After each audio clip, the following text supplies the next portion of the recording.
حضرت حسن بصری رضی اللہ تعالیٰ عنہ فرماتے ہیں اپنی توبہ کا واقعہ، فرماتے ہیں کہ میں امیر کبیر شخص تھا اور بصرہ کے بازاروں کے اندر دکھی پریشان لوگوں کی مدد کے لیے بھی نکلتا تھا۔ ایک دن میں بازار میں جا رہا تھا کہ ایک خاتون مجھ کو نظر آئی، اتنی خوبصورت جیسے چاند کا ٹکڑا ہو۔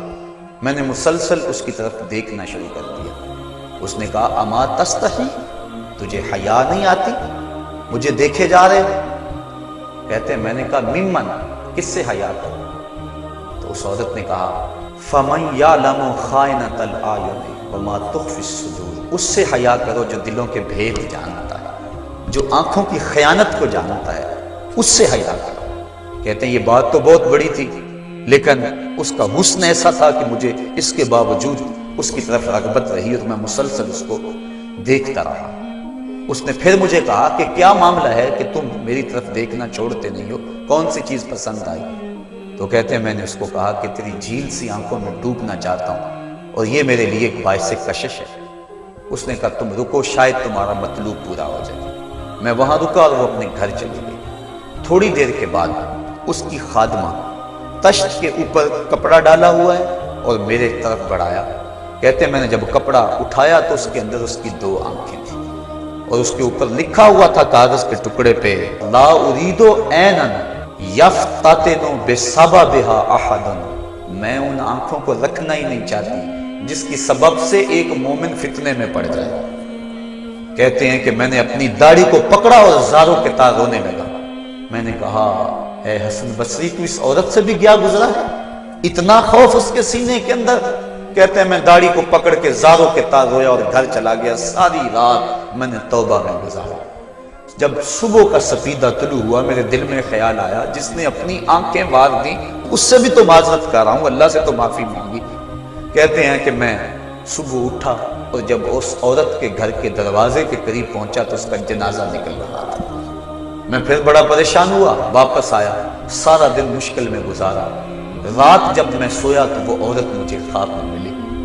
میں نے کہا کہ مجھے کوئی وصیت کرو، تو اس نے کہا اذا خلوتا فاذکر اللہ، میں تجھے وصیت یہ کرتی ہوں جب تم تنہائی میں ہوا کرو تو اللہ کو یاد کیا کرو۔ وَإِذَا أَصْبَحْتَ وَأَمْسَيْتَ فَاسْتَغْفِرِ اللَّهَ وَتُبْ إِلَيْهِ، اور جب تم صبح کرو یا شام کرو تم استغفار پڑھا کرو اور اللہ سے توبہ کیا کرو۔ حضرت حسن بصری فرماتے ہیں کہ اس عورت کا یہ عمل مجھے توبہ کے راستے پہ ڈال لیا، پھر وہ حسن بصری زمانے کے امام اور مقتدا بنے۔ تو انسان جب عبرت حاصل کرنے پہ آتا ہے تو ایسے اسباب اس کے لیے مہیا ہو جاتے ہیں۔ توبہ کرنے میں دیر نہیں کرنی چاہیے۔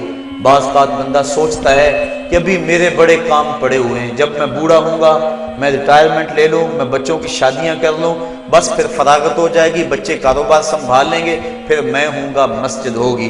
یہ ایسا بندہ کہہ رہا ہے جس کی ملک ایک سانس بھی نہیں ہے، جو ایک سانس کا بھی مختار نہیں ہے، اور ایسے بات کر رہا ہے جس طرح سب کچھ اس کے قبضے میں ہو۔ تو توبہ کے اندر تاخیر نہیں کرنی چاہیے۔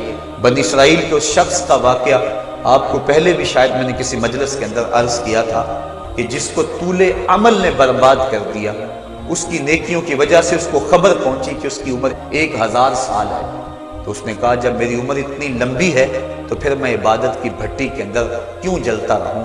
میں 900 سال گناہ کر لیتا ہوں اور 100 سال قبل توبہ کر لوں گا اور گناہوں کی معافی چاہ لوں گا۔ 900 سال گناہ کرتا رہا، 100 سال جب باقی رہا خیال آیا، پھر سوچا ابھی بڑا وقت پڑا ہوا ہے، میں 90 سال مزید گناہ کر لیتا ہوں، 10 سال قبل میں جو ہے وہ توبہ کر لوں گا۔ 10 سال رہ گئے، پھر خیال آیا 9 سال گناہ کر لیتا ہوں، 1 سال قبل توبہ کر لوں گا۔ جب 1 سال رہ گیا پھر توبہ کی سوچ آئی تو کہنے لگا 12 ماہ ہوتے ہیں سال کے، میں 11 ماہ تک گناہ کر لیتا ہوں، 1 ماہ قبل میں توبہ کر لوں گا۔ پھر 1 ماہ بھی گزرا، ہفتے تک بات پہنچی، حتیٰ کہ 1 دن رہ گیا، اور پھر وہ کہتا تھا بھی فلاں فلاں گناہ میرا رہتا ہے وہ میں کر لوں۔ ایسی لت پڑ گئی تھی گناہوں کہ بنی اسرائیل کا وہ شخص کہ جو اس انتظار میں تھا کہ بس یہ گناہ کر لوں اور یہ گناہ کر لوں پھر توبہ کر لوں گا، اچانک موت آئی اور موت نے اس کو دبوچ لیا اور وہ توبہ کے بغیر مر گیا۔ تو طول عمل، لمبی امید کہ ابھی وقت میرا بڑا پڑا ہوا ہے، پہلے تو پتہ ہی نہیں ہے کہ وقت موجود بھی ہے یا کہ نہیں، اگلی سانس آئے گی یا کہ نہیں، دوسری بات جو کیفیت اب ہے پتہ نہیں آگے ہو یا نہ ہو۔ شیطان کو جتنی مہلت دو گے، جتنی بیماری گھر کر جائے گی، اس قدر ہی اس کا ختم ہونا مشکل ہے۔ اس لیے جب گناہ کرے تو فوراً توبہ کر لے، گناہ مٹ جاتا ہے۔ اور اگر انسان کہتا ہے کہ نہیں یہ کر لوں پھر توبہ کروں گا، تو توبہ کو مؤخر کرنا انسان کو گناہ پر دلیر بنا دیتا ہے۔ اور ایک حدیث میں آتا ہے جب انسان گناہ کرتا ہے تو اس کے دل پر ایک سیاہ نقطہ پڑتا ہے، اگر وہ توبہ کر لے تو وہ مٹ جاتا ہے، دل شفاف ہو جاتا ہے۔ لیکن اگر وہ توبہ نہ کرے پھر دوبارہ گناہ کرے تو دل پر ایک اور سیاہ نقطہ پڑ جاتا ہے، پھر وہ گناہ کرتا رہتا ہے اور دل کے اوپر سیاہی پھیلتی رہتی ہے، حتیٰ کہ ایک دن آتا ہے کہ پورا دل اس سیاہی کی لپیٹ میں آ جاتا ہے۔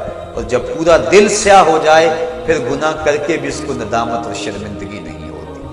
مومن تو جب گناہ کر بیٹھتا ہے تو محسوس کرتا ہے جس طرح پہاڑ کے نیچے آ گیا، ابھی گر جائے گا اور مجھے کچل دے گا۔ اور منافق یہ سمجھتا ہے گناہ کرنے کے بعد کہ بدن پہ مکھی بیٹھی تھی، ہلکے سے اشارے سے میں نے اس کو اڑا دیا، وہ مکھی کے بیٹھنے جیسی کیفیت کا احساس کرتا ہے منافق۔ تو جب دل سیاہ ہو جائے تو بندہ گناہ پہ گناہ کرتا ہے، زندگی گناہوں سے لتڑی ہوئی گزرتی ہے لیکن توفیق توبہ نہیں ملتی۔